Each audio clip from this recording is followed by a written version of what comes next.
We're heading to Sudan because we are going to get the latest on developments there.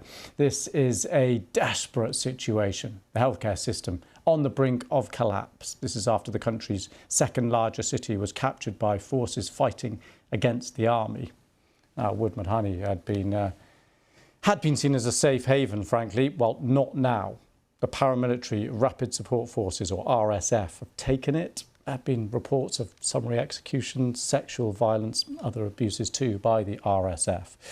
The first 6 months of this conflict, UN estimates more than 9,000 people were killed. 6.7 million people are believed to have been displaced, both internally and externally. 4.9 million people are at risk of extreme hunger, and 25 million are in need of humanitarian assistance. For more on this now, we can speak to Jonas Horner, Sudan analyst, former Deputy Director of the Horn of Africa at the International Crisis Group. Thank you very much for coming on the programme. Thanks for having me. Just give us your assessment of where things stand today, a continuing deterioration.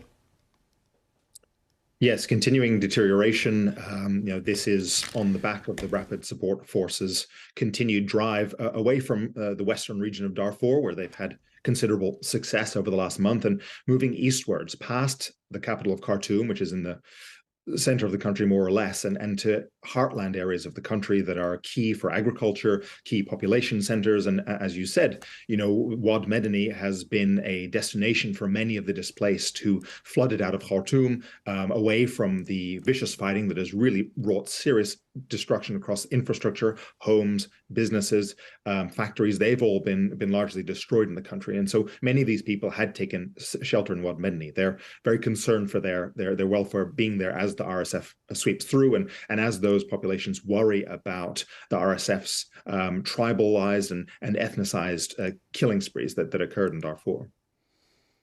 And what's the kind of international response or international solution here? Well, in practice, there hasn't been a great deal of pushback, and there hasn't been a great deal of intervention in this conflict. There have been attempts by the US and the Saudis at a forum in Jeddah, which has unfortunately failed several times over. The regional forum, IGAD, have a current attempt to bring about a ceasefire underway. But unfortunately, both sides seem to seek a military outcome here, and so they're focused on that. But I must say that the last maybe 2 weeks or so have perhaps changed an equation for many of the stakeholders, both in Sudan and outside of Sudan, given the RSF's rapid ascent and rapid ability to move across Sudan's landscape, successfully taking all of these towns. Ideally, we would really like to see the US and the UK and the EU approach some of the benefactors of these two militaries and have them intervene to sort of halt fighting on their behalf. What's your, well, I suppose, assessment of the chances of that? What's your level of optimism, hope? Low. Sudan, especially even after its quite spectacular start, this conflict in Sudan really didn't garner that much attention. Certainly thought, it sort of was filed away below other conflicts, even in the region, below places like Ethiopia, which had a recent devastating conflict, but also Ukraine and now more recently Gaza. And so the bandwidth internationally to pay attention to what is a genuine humanitarian disaster and has real repercussions for the region and geopolitics and the Red Sea. We've seen a task force set up to address Red Sea security just this week. But all of these things are issues that Sudan touches on. And I would suggest it is to the detriment of the international community that they continue to not give enough attention to this country.